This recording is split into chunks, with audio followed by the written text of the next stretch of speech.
Hi and welcome back to our channel, The Hungry Cuban Adventures. Today is a special day. It's been 3 years since we've been full-time in the RV. On June 19th, 2017, we had sold our house and left South Florida and started traveling around, and we've had some good days, some bad days, and some incredible experiences. We really been blessed. We have. It's been an adventure. It's been a great journey. We wanted to share with you some of our experiences and learning and what we've learned and some of the mistakes we've made, and just mostly pretty much what has been good about this full-time RVing.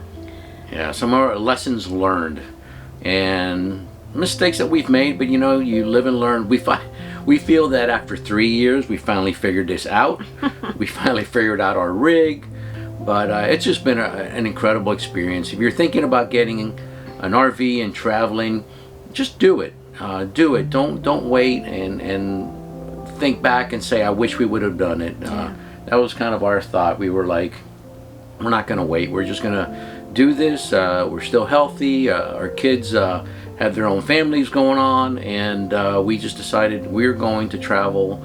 We're going to visit some of our family of churches all over the country and make new friends and visit old friends, and that's been a blessing. And we're still trying to figure out what we're going to do this year. A lot of our churches aren't open. A lot of friends either have known people that have had COVID and don't want to get together with other people, or trying to do the right thing, and I don't blame them. But there's some out there that we can meet outdoors.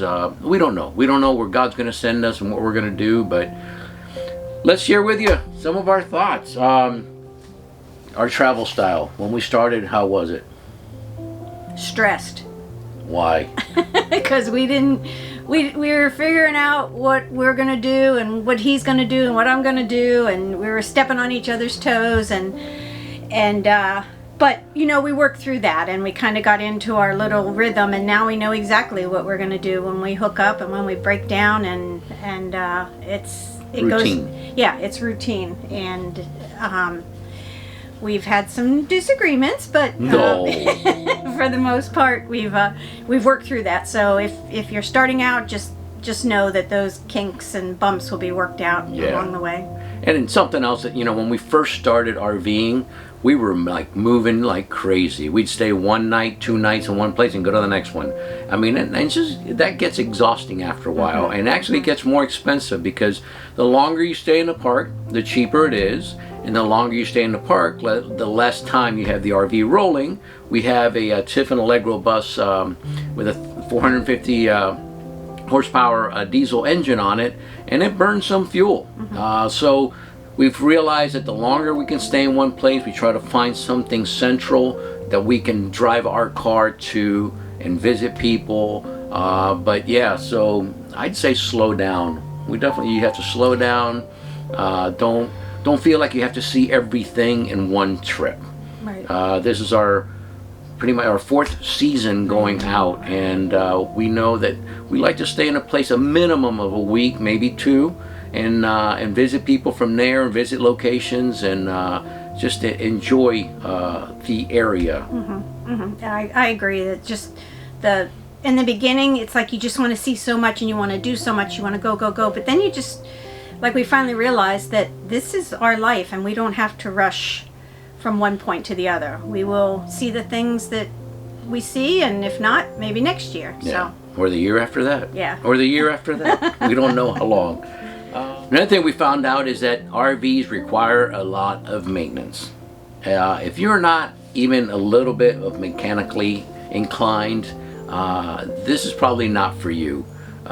You can find a lot of RV services or people that come to you, but it's hard to find good mechanics. It's hard to find people that know all the different type of RVs. I mean, for the longest of time, for the last 3 years, we've always gone back to Red Bay, Alabama, which is where they actually manufacture this RV, the Tiffin, and just to get our services done, because, you know, we knew it was going to be done right. Now you hear these horror stories of different shops that you go to, and you're there for weeks and months on end. I've heard people leave their RVs there and they're there for months, and we can't do that. This is our home. We live in this full time. We have no brick and mortar. We have an RV and we live here, so it requires maintenance. So you need to know a little bit of mechanics. You know, being a firefighter paramedic, I used to be a driver engineer. I used to drive one of the fire trucks, and I used to do a lot of the maintenance and a lot of my own stuff on there. I've always been pretty handy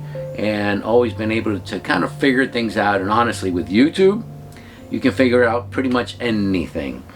There's also a Facebook group for our Tiffin motorhome, and I usually put a question on there, and within 5 minutes, man, somebody's responding to me, telling me try this, try that, and they've been so helpful, and we're grateful for the Tiffin the Tiffin owners group on Facebook. Yeah, that's really been a lifesaver. It's many times he's posted a question, and you know, chances are there are other Tiffin owners that have had the same question and they have the answer for us. So that has saved us a lot of time and headaches and money. Yep. And just to lift up my husband here, he's not afraid to learn and try new things, and he's saved us a lot of headaches also by just diving in there and learning how to live this lifestyle and do the maintenance on it.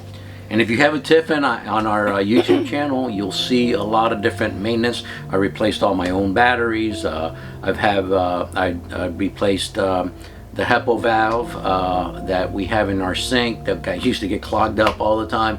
We have a lot of RV maintenance type videos on our channel, so please go over there and check it out. Another thing we learned is be flexible, which Mary likes to call it. Make your plans in Jell-O. I took that from somebody. That somebody said that, and I was like, that's pretty much what you do in this lifestyle. And what do you mean by that? Well, just you make your plans, and then it's kind of like this year, you know? You make your plans, and then COVID comes along, and it's like, well, that's all out the window. And you know what? That's okay.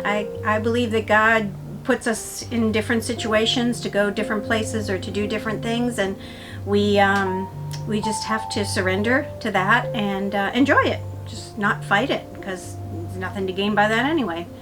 So you might pull into an RV park that's not exactly what you thought it was going to be, or you might not be able to find one, or you know, you just have to go with it, go with the flow and weather and things like that. It's just an adventure. You got to look at it in a positive way. So it's an adventure, and we're going to all learn from it, and we'll get through it.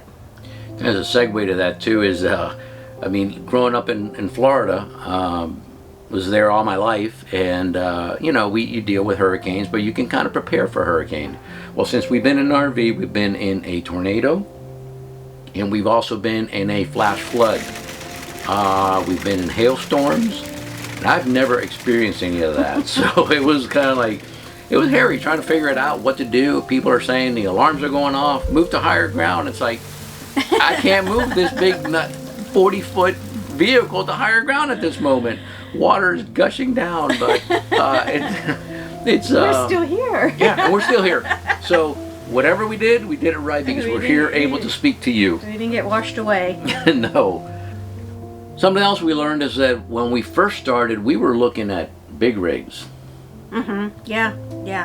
We were looking at 43, 45-foot rigs, thinking, well, we're going from 1,800 square feet to, I don't know, 500 square feet. We're cutting down, so we need the biggest RV we can get. But we've realized you don't need that. Well, that's for us. You know, some Everybody's people may, different. yeah, some people may say, yeah, I really need that space. You know, if you've got children or you've got a lot of family visiting for whatever. But for us, this is really actually more than enough. Our rig is 39 feet, and it's just right for us. Yeah. It has a middle bath with 2 doors, one to the hallway and into the bathroom, and you can actually check your YouTube channel. I did a video on a tour of our vehicle or of our home, and but yeah, when we first started looking, is like, actually you can start small. You're probably better off starting small and working your way up than starting big and working your way down. Just because depreciation, it's not like a house. You know, it's a depreciating purchase, and you're not going to make any money later on. So you're better off starting small and working your way up than starting with something bigger and figuring out, wow, this is too big for us, and then losing all that money in depreciation. We also bought our rig. It was 2 years old when we got it. So the individuals that we bought it from was a sweet couple out of Louisiana, and they kept it in a garage, and they took great care of it. But they did take a big chunk of depreciation off of it. Because the first 2 years, that's when the vehicles mostly depreciate, and then they tend to hold their values for about 5 years. And we love what we have. We've contemplated going smaller, but it has to be exactly what we would like to have in the RV. Like a washer and dryer for us is big. We don't care about a dishwasher, but a washer and dryer for us is huge. Space-wise, we've been married 34 years, and she hasn't kicked me out yet, so I must be doing something right. But living in 455 square feet opposed to 1,800 square feet, you better have a real good marriage, good relationship. Or you'll work on it and it'll get better, She's so positive. You can just go that way. And on that note, how little we really need as possessions to get by. Yeah. When you're in a regular home, you tend to gather a lot more things than you need. You have 5 saucepans, and you have, umpteen Tupperware containers, and 25 t-shirts or whatever. And living in this lifestyle, there's just not the room here, and that's fine. We pretty much tend to wear the same outfits every single week, and that's okay. It works out fine for us, as long as he doesn't get tired of seeing me in the same stuff. Well, you realize you wear like the same couple pairs of jeans, couple pairs of shorts, and several 4, 5, 6 shirts. You tend to wear the same thing pretty much on a regular basis because you're comfortable with it. So you don't need a lot. We have a rule that if we buy something, we have to get rid of something. And even every time we go back to Florida, we go back to Florida every winter to spend time with our kids and for the holidays and our grandkids. It seems like every time we go back, we get rid of a little bit more. It seems that way, yeah. So, you can do with a lot less than what you have. And a lot of people ask us all the time, well, what do you do with your sentimental things? Well, nowadays, we have our computer with us. Everything's up in the cloud. All the videos and all the pictures of our kids that I've had since the time they were born. One's 31 now and the other one's 28. We have it on that computer, and we have it all up in the cloud. And that's the only thing that really brings me sentimental value, is just those cherished moments that we had with the kids that we documented. And I'm grateful that we're able to document this now, and I hope that our kids and our grandkids will be able to see this years from now. And if you feel like you need to keep it. That's fine. We just didn't want to spend, I don't know, it was almost $100 a month just to keep stuff. Yeah. And we could do a lot better use with $1,200, or help a lot more people with $1,200 than sitting stuff in a storage unit. But that's just us. Yeah. That's just us. Yeah. And on that note, I would much rather have an experience that I treasure than to have something like, a piece of jewelry or, a fancy outfit or whatever. And that's fine if that brings you pleasure, go for it. But to me, like living this lifestyle, we've been blessed to be able to have the children come out and visit with us and stay with us and go hiking and make chocolate at the Hershey factory and go to Zion National Park and hike and just do wonderful things together that I'll always remember, and I think they will remember too. Incredible experiences. Yeah, those are my treasures. I'd rather put my money towards that. Yeah. Flying them out and having them come and spend time with us that way. Yeah. So I was thinking about this, and Juan told me he wanted to make this video, and I was thinking about how much American history we've gleaned over this past 3 years that we never even knew about. When we go into these different towns and you think you know the history, or you don't know the history, you don't know the history, and just the things you can learn. We went to the Civil Rights Museum in Montgomery, and it was very eye-opening to me. We were in elementary school and middle school at that time, so that was the time the history was being made, but we didn't really learn that. And to go there and to really understand all that was going on during those times, during the civil rights movement. Where else have we gone? We went to Helen Keller's house. We went to even places you never even think about. We were in Bethlehem, Pennsylvania, and we went to the old steel mill that it was shut down there, and learned about all that. And when we go into towns, we've also learned that we love to do the walking tours, because it's just been so much fun. Mm-hmm. You meet people from other areas while you're walking with them, and learning about the history of the area, and seeing things right up close, and being able to ask questions, and that has been really fun for us. That it was a great way to experience a area up close and kind of personal that way. We also visited where Flight 93 crashed in Pennsylvania. That was a very moving experience. Yes. We still have not gone to the 9/11 memorial. If you guys have been following along, you know that I'm a retired firefighter paramedic, and Mary's a retired nurse, and I've wanted to go there, and we haven't been there yet. We will get there. I know Mary still is a little hesitant about it. I know it's going to be a tearjerker, but it's just something I really want to see. We've been to Pennsylvania and Washington, out west. We've just seen a lot of different locations, a lot of history, and that's the beauty of being full-time in the RV, is that we can get up and go wherever we want to go. And chase the weather. When it's cold, this Floridian is going back to Florida. This Cuban is going back to Florida. Something else that we learned is the importance, and we didn't do it the first years, of just staying healthy. I mean, when we were back home and had our home, there was a gym that we used to go to the gym on a pretty regular basis, 3 or 4 or 5 times a week, depending on the week itself. And we've learned to that we still need that, especially as we age. We really need to work out, and we tend to find, we're members of Planet Fitness, which are all over the country, and we're able to actually find RV parks that are semi-close to the gyms, and we're able to go there. And we do a lot of hiking. We love the outdoors. We love being outside and just walking and experiencing all of God's beauty. But you know, there's just something about going and lifting weights and getting on a cardio machine and spending time. So there's people that can work out at their RVs, and they have electric bands. Those would shock you. Elastic bands. And or they carry weights with them, but I can't do it. There's something about going someplace, and also it gives you an opportunity to meet other people and share your lives with them. But important to stay healthy. And eat healthy. Do you like your healthy eating? Yeah. Who's your cook? I have the best cook, but he has a blizzard addiction, so. I have a blizzard addiction, but it's not like every month. Oh, yes it is. No, we were in South Florida, and I think we went to Blizzard twice. Which is Dairy Queen. Yeah, Dairy Queen. I went and got a Blizzard at Dairy Queen. We were there for we were there for 5 months, and I think we went 2 or 3 times. That's not really an addiction. An addiction if I had to go every week. Okay.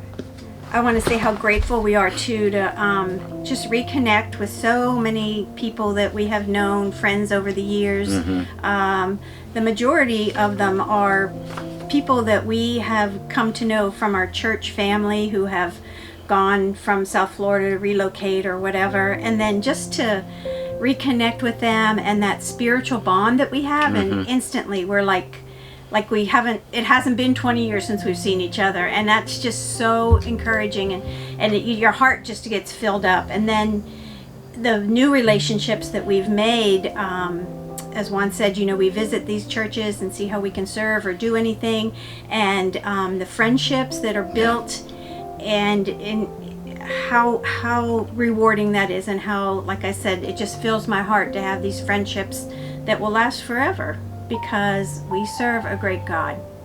Something else that we realized is that the expense of RVing. We thought it was going to be a lot cheaper having a house, and it is. It depends on where you stay and how you want to stay. I mean, there's beautiful resorts that you can pay $110 a night, or there's a basic RV parks that you're paying $30 a night. We're not very picky as to where we No, stay, as long as no. it's safe and has clean water and electric and a place to dump.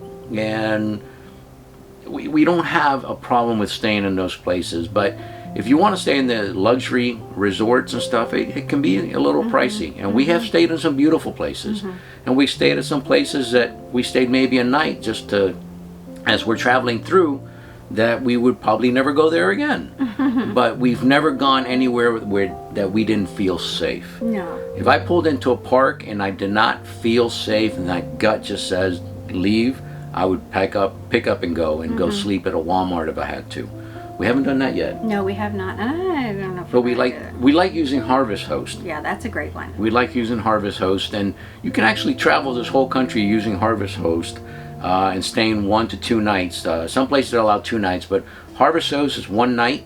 There's usually breweries or wineries, museums. Now they have golf courses, and you can stay there for free. And you end up just patronizing the people and buying a bottle of wine or a 6-pack of beer, or consuming it while you're there, and just meeting new people and some neat experience that we've had in some of these Harvest Hosts. Actually, I'll leave a link in the bottom. If you're interested, you get 15% off. I think it's like $67 a year, but if you stay twice, it pays off for your membership. But it's been great, and it's just growing and growing and growing every year. Yeah, getting some very interesting places. I really enjoy going on the website and just checking them out, what different places they've had signed up, and it's just a wonderful way to meet people and just go to different businesses, farms. Alpaca farm. We went to an alpaca farm in Maine, and what a great experience. Yeah. And the people, it's a family owned. It was just super nice. We really enjoyed that. Wineries. Yeah. Wineries and then you got to buy some wine, of course. Breweries, we haven't been to any breweries yet. No. But this year we're going to do a lot more Harvest Host, and we will be creating videos about them.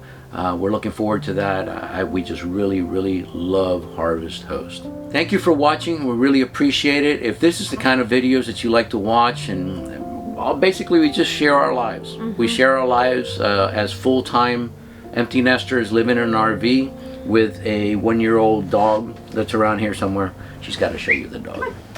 Come on. Help me. Okay. So this is Gracie. You've She's probably the met newest Gracie member before. of our family. She's a sweet girl. We've really enjoyed having her with us. And we were in Lumberton, North Carolina, where we got her. So, I mean, even RVing, you never know what you're going to come home with. We came home with another dog. But isn't she sweet? We had a dog, and she passed away, or he passed away in Santa Fe, New Mexico. And then a year later, and we got old Gracie. And she's a great watchdog. She's seen people walking by. The other thing with a Class A RV, you have this big windshield in the front. It's like a big picture window. So thank you again for watching. We really appreciate all those who subscribe to our channel. If you haven't subscribed, please subscribe and hit that bell, and just leave a comment. Let us know what you think, what kind of videos you like us to make. So any kind of questions that you have about RV life, leave a comment. We'll try to answer them to the best of our ability. We love what we're doing, and we enjoy you coming along. And please let your friends know. If somebody's looking to start RVing full-time or part-time, please have them come and check out our channel. We really appreciate the support. You all have a great day. Thanks a lot. Thank you. Stay Bye-bye. safe, stay healthy. Bye-bye. Bye.